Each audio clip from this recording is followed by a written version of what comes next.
Aujourd'hui, on parle des 3 étapes du parcours du pratiquant. Le débutant, l'expert, le maître. Et on se pose la question, qu'est-ce qu'un maître d'arts martiaux?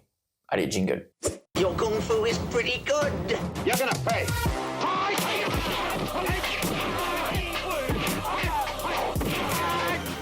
You treacherous bastard. Get him! Bienvenue sur Kung Fu Coffee Break podcast. Bonjour à tous, bienvenue dans ce podcast du Kung Fu Coffee Break podcast. Bonjour à tous, salut Elliot. Bonjour, comment vas-tu? Écoute, ça va bien, merci. Ça va très bien. Après cette petite séance entre nous. Tout à fait, une de petite grappling. séance absolument, on a Grappling. révisé nos bases. Ouais, non, c'est bien. Oui, tout à fait. On est des pratiquants d'arts martiaux, oui, non? Apparemment, Donc, j'ai lu que oui, en effet. Donc on s'entraîne et après on fait un podcast. Tout à fait, voilà, c'est logique. On aurait pu aussi faire le podcast sans s'entraîner, mais non, on fait l'inverse. Ouais, on a fait l'inverse. Et justement, aujourd'hui, on voulait parler un peu des pratiquants. Tout à fait. Du pratiquant quand il commence à zéro jusqu'à ce qu'il atteigne les sommets, le parcours du pratiquant, on va dire. Et en fait, j'avais écrit un article sur le blog Kung Fu Coffee Break, mais le blog. Et c'est un peu la version audio aujourd'hui qu'on va faire de cet article-là. Pourquoi pas le réviser, hein, Très bien. avec les éléments nouveaux peut-être qu'on va apporter. Hein, mais c'est comment moi et toi, hein, on voit l'évolution d'un pratiquant d'arts martiaux quand il démarre à zéro jusqu'à, voilà, s'il s'arrête jamais, s'il a derrière lui 50, 60 ans de pratique, a priori, il va atteindre des sommets, quoi. Bien sûr, c'est l'évolution de pratiquant martial, dans toute sa splendeur. Donc, moi, j'avais projeté un peu ça en 3 grandes étapes. Et je veux dire un peu indépendamment de tout grade. Donc, bien sûr que les grades, finalement, ça peut se rejoindre dans cette progression. Mais même en enlevant les grades et même les titres que je vais forcément donner, peu importe. Mais quand tu commences, quand tu rentres dans une école, dans un dojo, dans une salle de boxe anglaise, peu importe, sport de combat, t'es novice, forcément, t'es débutant, t'es dans la case débutant, et tu apprends, je pense en tout cas en premier lieu, en imitant. Ouais. Tu vois, t'es dans l'imitation, c'est-à-dire tu cherches à faire pareil que les autres. Ouais. Quand je veux dire les autres, ceux que t'estimes, qui bougent bien, tu vois, ceux qui pour toi sont un exemple. Et t'es vraiment dans l'imitation. Donc, ça passe déjà peut-être par le visuel. La plupart d'entre nous, ça passe par le canal visuel parce qu'on est tous un peu câblés comme ça. D'autres, c'est par d'autres canaux plus auditifs ou quoi. Mais bon, principalement, tu vois quelqu'un qui bouge et tu l'imites. Tu vois, t'es dans cette imitation-là. Et dans les arts martiaux, on va dire dits traditionnels, je pense que cette période-là, la période du débutant qui se travaille vers ce que j'appelle l'expert, tu vois, la limite, elle est un peu autour de la ceinture noire. Tu vois? Okay. Donc, je sais pas comment tu le vois, toi, dans ta pratique, ancien Aikidoka et maintenant Jujitsuka. Tout à fait. Alors déjà, juste, il y a plus de couleurs. Que l'aïkido. L'aïkido, si je me souviens bien, il y avait des Kyu. Et donc, en gros, t'étais ceinture blanche jusqu'à avoir le premier dan, en fait. D'accord, ok. Mais avec éventuellement des échelons. Oui, c'est ça, en fait. Je sais plus si c'est. Je crois que c'est à l'envers. Tu commences 9e Kyu, après t'es 8e, après t'es 7e, quelque chose comme ça. Ouais, moi, c'était ça dans le Jiu-Jitsu traditionnel japonais, c'était comme ça, pareil. Ouais, voilà. Pareil. Donc, et tout au long, ta ceinture est blanche. Et après, tu passes pour être Shodan et puis t'as la ceinture noire avec la petite jupette. Alors, le passage à la ceinture noire, ça dit. Alors, je sais pas, je me suis arrêté avant. Donc, je sais pas comment ça se passe pour ce qui est de l'aïkido. Mais ça symbolisait quoi dans la culture dans laquelle tu vois? Après, c'est comme, je pense, tous les arts martiaux japonais. Ouais. Peut-être chinois aussi, mais en tout cas japonais sûr. C'est en fait as compris les bases. Hmm. Maintenant, tu passes à l'étape supérieure, entre guillemets. Ouais. Donc, tu as acquis les bases. Ouais. C'est bien. Tu as mis 10 ans pour acquérir les bases. Ouais. Après, ça dépend. Maintenant, tu vas faire, voilà. Et c'est, voilà, une ceinture noire, c'est quelqu'un c'est une ceinture blanche, comme on dit, qui a jamais abandonné. Ouais. Donc voilà, c'est comme ça un peu que je vois le système des ceintures, etc. et des grades. Et le parcours, je te rejoins, quand t'arrives, t'es débutant, tu regardes ce que fait ton collègue, le professeur comment il fait, tu fais comme lui, mais ça marche pas parce que lui il fait 1m70, toi tu fais 1m90, c'est machin, etc. Ton corps n'est pas pareil, il est pas pareil, lui ça fait 30 ans qu'il fait ça, toi ça fait 30 minutes. Donc voilà, c'est normal, mais oui en effet. Tu mimiques et après t'essayes de trouver un petit peu ce qui te convient le mieux. Tu t'évolues comme ça tout petit. Tu t'appropries, tu développes ton jeu. Ton système, ton art. Ce que tu préfères faire, etc. Tu préfères utiliser les coudes, et maintenant tu utilises plus les coudes, machin, etc. Donc voilà.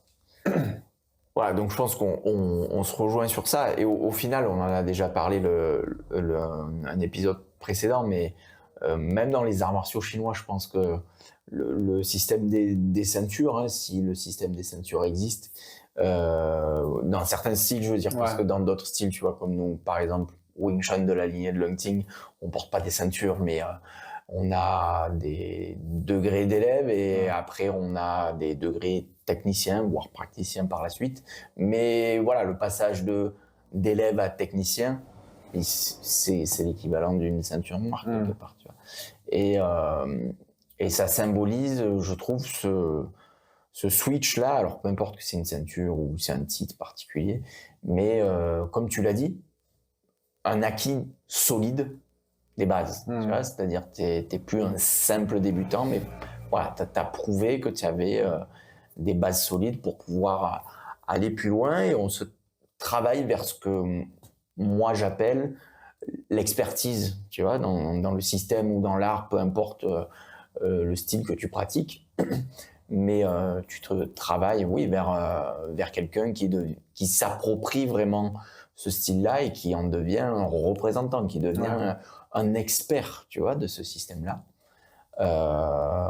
Et ça, c'est un peu les différentes danes que tu peux avoir dans les systèmes à ceinture, par exemple. Premier, deuxième, troisième, quatrième dan. Voilà, on est dans cette nouvelle évolution, quoi. On n'est plus débutant, mais on est pratiquant, confirmé, expert. On est dans cette évolution-là. Et sur toi qui fais du jiu-jitsu brésilien, la ceinture noire, c'est dans le monde du jiu-jitsu brésilien, est-ce qu'elle est symbolisée de manière différente ou c'est aussi ça, tu dirais? Parce ça a la réputation, une ceinture noire de jiu-jitsu brésilien, d'être peut-être plus difficile à obtenir par rapport à d'autres disciplines. Alors je sais pas, hein. Je pense que la signification est la même. Ouais. Après, est-ce que c'est plus difficile Je sais que pour certaines, j'ai découvert ça il y a pas longtemps, certaines fédérations, IPJF, je crois que ça s'appelle, l'international brésilien de jiu-jitsu, etc. Ouais. En fait, tu as une certaine période où tu dois rester à une ceinture. Ouais. J'ai découvert par exemple que tu dois rester entre bleu et violette 3 ans minimum. Tu peux pas passer en 2 ans, il me semble. Alors peut-être que je dis une bêtise, mais de sûr, c'est que voilà, il y a une certaine période, une certaine durée de ceinture avant de passer à la suite. Ça, tu peux le retrouver aussi dans d'autres arts. Dans d'autres, enfin, moi, c'était ça aussi, tu vois, en jiu-jitsu traditionnel japonais, pour le coup, rien à voir avec le jiu-jitsu brésilien, mais c'était aussi ça. Ah, ok. Donc, après, je sais qu'après la ceinture noire, il y a la ceinture corail en jiu-jitsu brésilien. Donc c'est une ceinture blanche et rouge, où là, c'est vraiment les légendes et tous les grands maîtres qui ont cette ceinture-là après des années et des années. Donc voilà, mais la signification en soi reste la même. Tu rajoutes, de toute façon, c'est comme les autres ceintures, tu rajoutes des barrettes à chaque fois. Ouais. T'as la ceinture noire, une barrette, 2 barrettes, etc., etc., etc. Yes. Donc voilà, ouais, on est dans une autre catégorie de pratiquants, hein, je veux dire, quelqu'un de confirmé que je nomme expert, tu vois. Et moi, la dernière catégorie que je vois dans un parcours d'un cheminement d'un pratiquant d'arts martiaux qui a jamais abandonné quelque part, la dernière évolution que je vois, disons le sommet de la montagne. Et en haut, il n'y aurait pas plus haut, tu vois. Ça serait la catégorie, l'évolution maître. Un maître d'arts martiaux. Qu'est-ce qu'un maître d'arts martiaux? Qu'est-ce qu'un maître? Alors, Elliot. vas-y. Ça, c'est la question qu'on peut se poser. Alors, Qu'est-ce qu'un maître d'arts martiaux? Je commence cela? Vas-y, commence. Bien. Alors, je pense qu'un maître, c'est quelqu'un qui a plusieurs années de pratique. Ouais. Donc, je sais pas, j'ai pas envie de mettre une limite de... voilà, t'as 10 ans de pratique, t'es maître. Ouais. Ou t'as 30 ans de pratique et t'es maître. Mais c'est quelqu'un qui, pour moi, qui a formé différentes générations, entre guillemets. Mhm. Ouais. Différentes générations d'étudiants, qui a les réponses aux questions, que celui qui a commencé à 30 minutes Ouais. comme celui qui a commencé à 10 ans. Voilà. Ou s'il n'a pas les réponses, il les cherche Ouais. et il trouve un moyen de les donner. Il a la capacité. Il a la trouver. capacité pour les donner, pour faire évoluer ses élèves et pour aussi se faire évoluer, parce qu'un maître aussi, il évolue à travers ses élèves. Ouais. Forcément, il y a des élèves qui n'ont jamais donné ça en 40 ans de carrière et ils vont lui donner un problème à résoudre. Donc pour moi, un maître, c'est ça. C'est quelqu'un voilà, qui a de la bouteille. Forcément. Et qui a de l'expérience, qui est maître de sa discipline et qui... Voilà, il peut s'appeler maître sans souci. Quant à toi. Alors attends, je rebondis. Rebondis. Parce que tu as dit, tu avais l'air de dire qu'un maître, c'est forcément quelqu'un qui enseigne. Mais imagine, tu as un pratiquant qui passe ceinture noire, premier dan, deuxième dan, peu importe. Et qui enseigne pas forcément, il est dans le club, mais il est dans son dojo. Alors oui, de toute façon, il est aîné, donc même s'il n'a pas la casquette, tu vois, d'enseignant, sifu, sensei, coach, peu importe, l'instructeur, le nom que tu lui donnes. Mais quelque part, quand tu es aîné, tu es toujours au moins amené à faire un peu de l'assistanat, du tutorat, de toute façon. Mais est-ce que ce gars-là, il peut pas être aussi maître considéré comme un maître, même si il n'a pas de structure à lui, même s'il n'a pas repris le flambeau, pas d'élève à lui, tu vois, pas dans le sens comme moi où j'ai une école et où je suis l'instructeur en chef de l'école, tu vois ce que je veux dire? Donc voilà, Là, la question le cul entre deux chaises, quoi. Parce qu'il a pas sa structure, mais il a quand même des élèves. Alors, c'est peut-être pas ses élèves, c'est ça? C'est les élèves de son professeur. Il est super avancé. Écoute, d'accord, mais c'est pas pareil. Il a 50 ans de pratique. Oui, d'accord. Il ouvre une école, 50 ans de pratique, il a pas ouvert d'école. Pétard. Non. Pour moi, un maître, faut qu'il ait pas forcément, faut qu'il ait son école. Oui, faut qu'il ait une école, faut qu'il ait ses élèves, faut qu'il ait formé des gens. Parce que si t'es maître et que t'es sous l'égide de ton maître dans son école avec ses élèves, t'es juste l'aîné en fait. T'es pas le maître. Pour moi, c'est comme ça. Je vois les choses. Ok. Et s'il a quitté l'école? S'il a quitté l'école et qu'il ouvre son truc. Non, il ouvre rien. Il ouvre rien? Non. Il est à la retraite, je sais pas. Non, de toute façon, de toute manière, il faut qu'il y ait de l'interaction sociale, parce que je veux dire, si tu prends un maître paumé dans sa montagne tout seul, il est... Quoique ça, c'est bien, ça, c'est classe. Ça. En soi, techniquement, s'il prend sa retraite, il vit dans la montagne, dans son chalet avec son chien, etc., et il voit un ado qui s'est perdu et qui dit « Oui, apprenez-moi les trucs et tout », là, oui, il devient maître. Non, mais de toute façon, je me fais un peu l'avocat du diable, je te pousse un peu, mais oui, de toute façon, quelque part, quelqu'un qui à un moment donné, tu t'es toujours dans la transmission quelque part, de toute façon.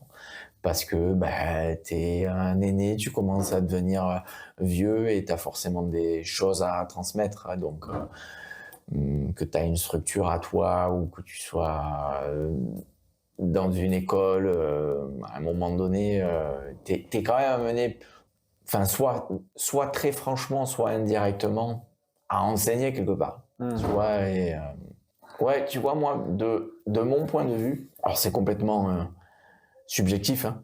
C'est ton point de vue. Ça regarde que moi, hein, sûr. C'est écrit nulle part, hein, mais pour moi, un maître, il est forcément âgé. Mais quand je dis âgé, c'est âgé. Genre, il a une date, il a une année de limite, quoi, c'est ça? Ouais, c'est-à-dire c'est quelqu'un qui a, Minimum. qui a vraiment, allez, 50 ans au compteur, tu vois. Ok, ça va, ce jeu. De pratique martiale. Ah, Ouais, de pratique martiale. Non, de pratique ok, martiale. ah ouais. Pas 50 ans en âge, de pratique martiale, tu vois.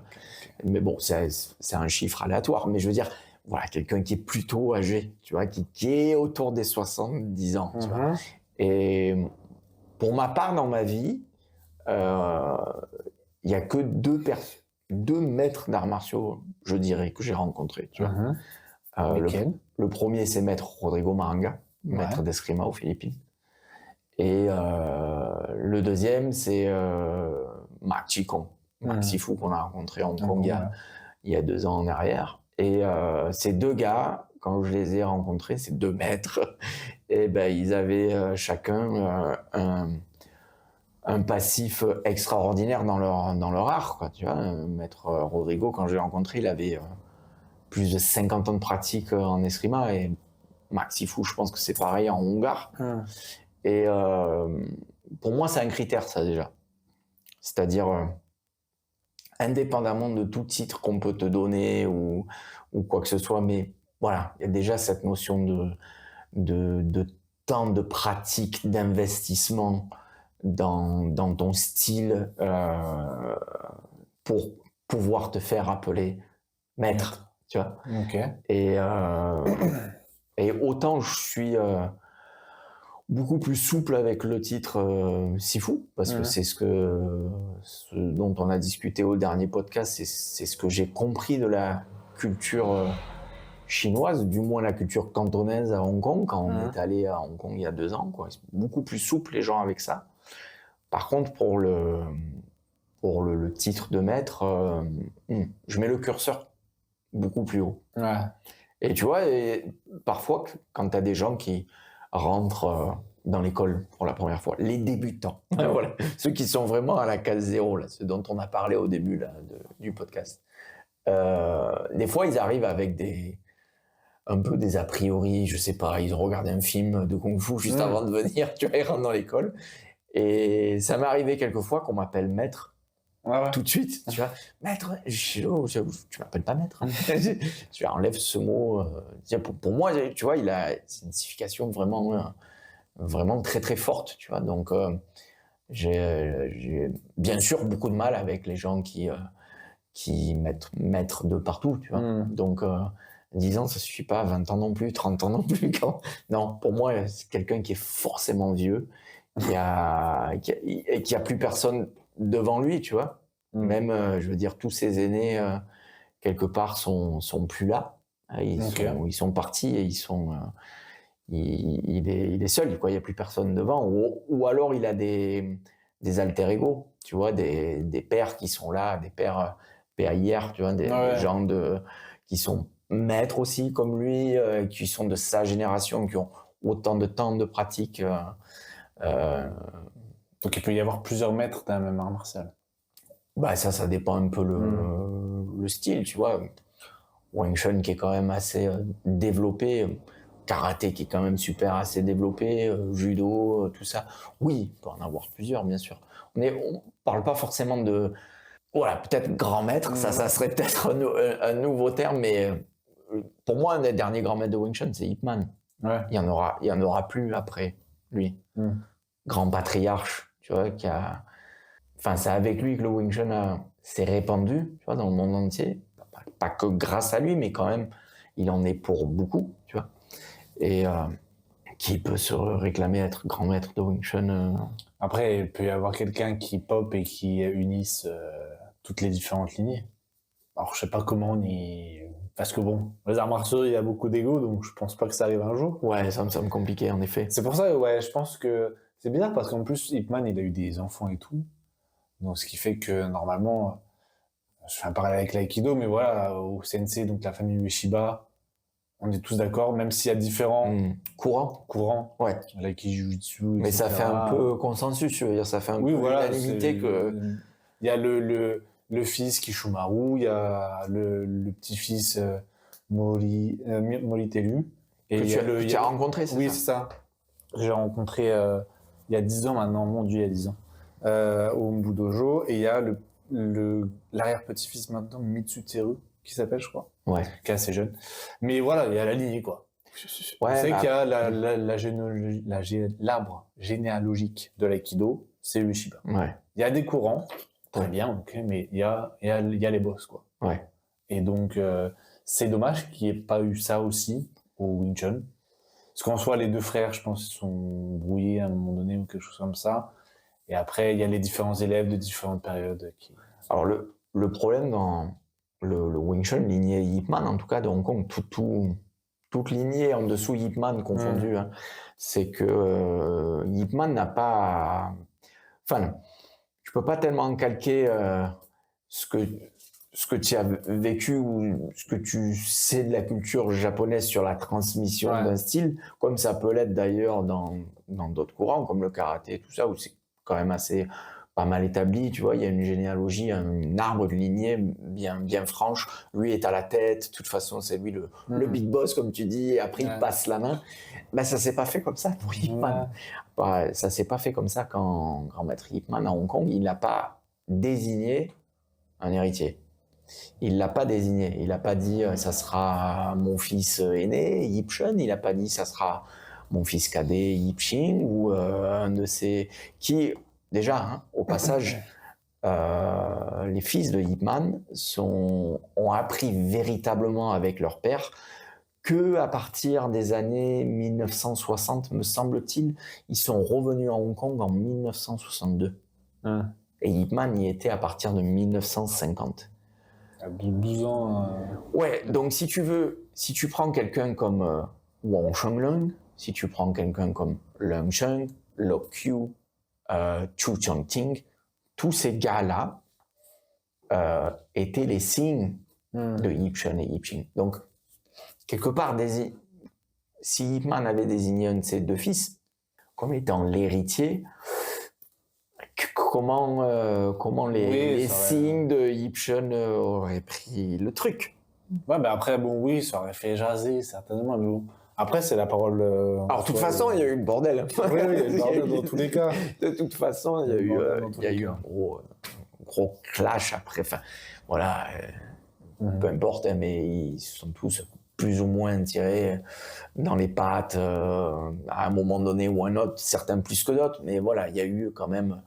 Voilà, en mode non, c'est moi l'héritier, non, c'est moi qui suis plus légitime, j'ai pratiqué plus de temps que toi, oui, mais moi c'était avant, oui, mais moi c'était après. Enfin bref, tout le monde y est allé avec ses arguments pour dire, pour revendiquer qu'il était mieux qu'un autre, mais non, en fait, Ip Man n'a pas désigné d'héritier, mais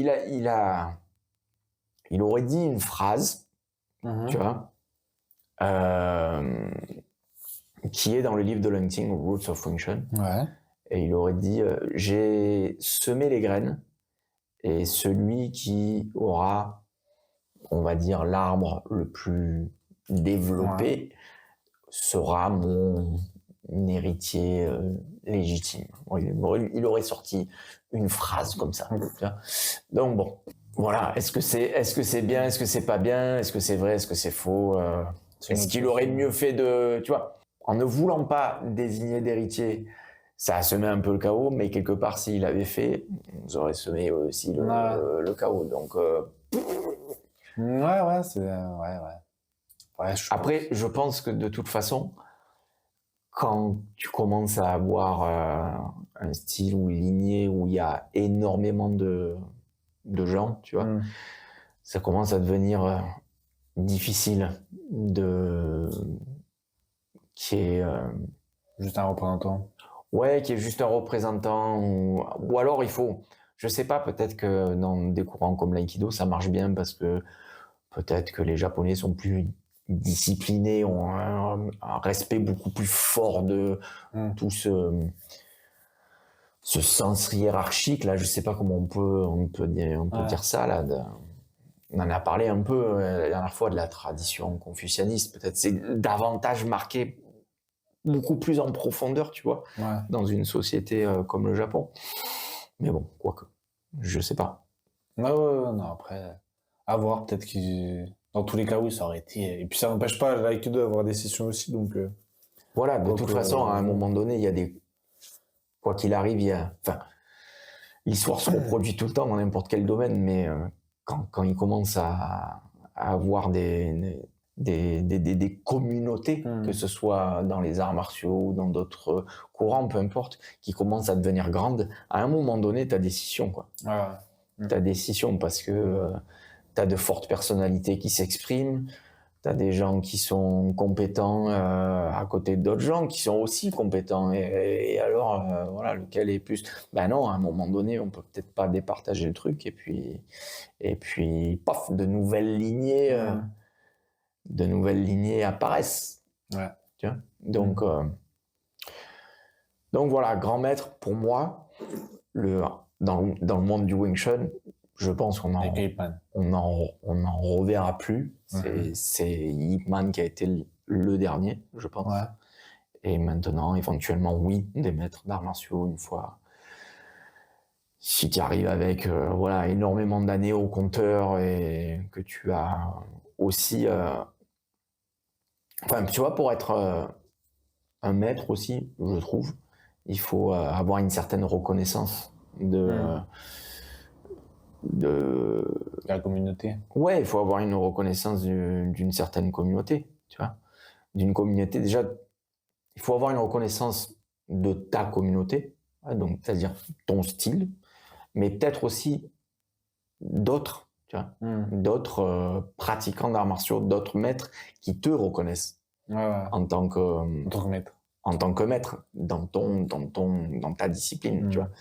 Et c'est le cas de Maître Maranga Maestro, hein, on l'appelait Maestro Rodrigo Maranga aux Philippines, c'est ça.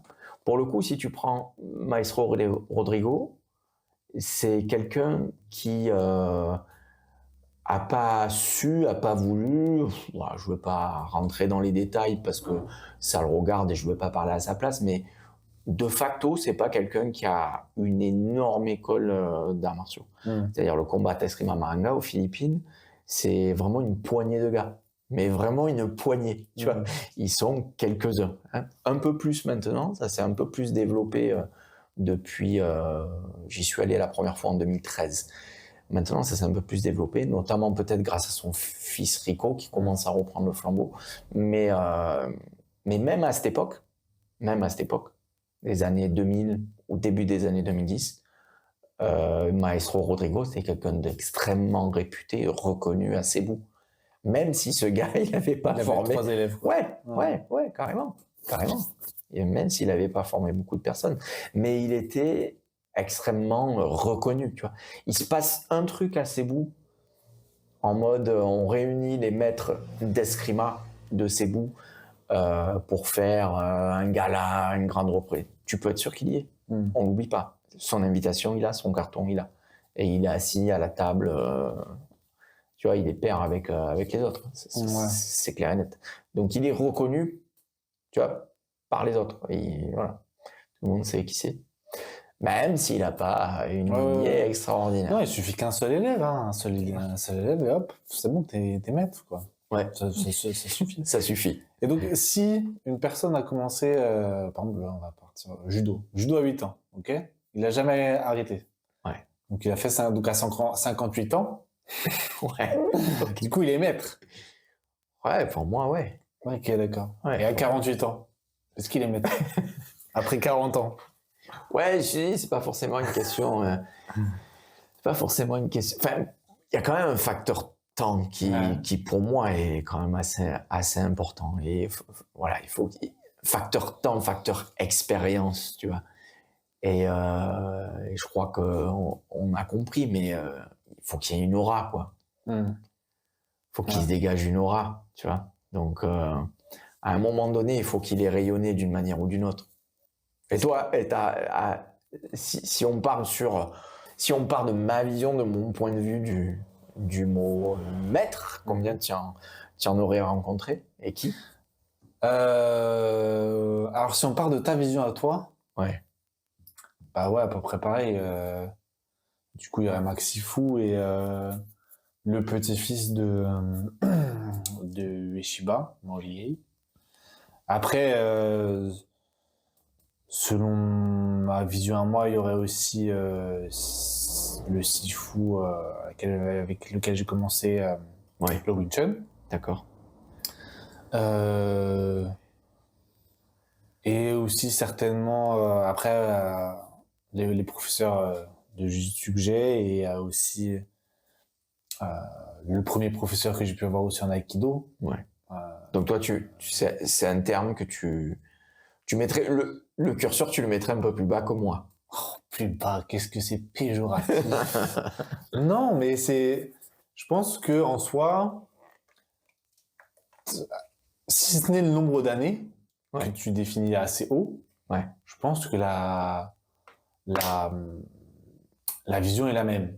Je pense que voilà, j'ai trouvé que les professeurs que j'ai eus, etc., et que j'ai encore ont fait évoluer des élèves, etc., tiennent des cours et ont de l'expérience et sont reconnus d'une certaine manière dans leur discipline. Non, mais oui, donc voilà. Je pense que c'est ce qui différencie nos deux visions, c'est vraiment l'âge. Ouais. Toi, pour toi, c'est un vieux monsieur avec une longue barbe qui a 90 ans et qui a fait rayonner partout dans l'univers la discipline. Moi, je dis qu'il est un peu plus jeune. Ouais. Qu'il a tout autant fait rayonner sa discipline, tout autant reconnu par ses pairs, bagage technique, bagage pédagogique, etc. Et voilà, quoi. Bah, très bien, ça s'arrête là. Très bien, parfait. Cut. Allez, au revoir. Merci d'avoir écouté cet épisode de Kung Fu Coffee Break Podcast. N'oubliez pas de liker, de commenter, de partager. Et n'hésitez pas à nous dire en commentaire quels sont vos critères pour vous. Qu'est-ce qu'un maître? Où mettez-vous le curseur? Combien de maîtres avez-vous eu la chance de rencontrer dans votre vie? À bientôt pour un prochain épisode. Au revoir. I'm certain I can beat you.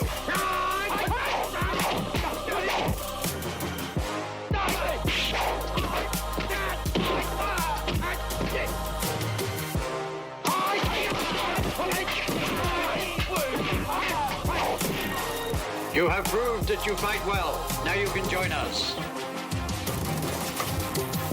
À bientôt pour un prochain épisode de Kung Fu Coffee Break Podcast.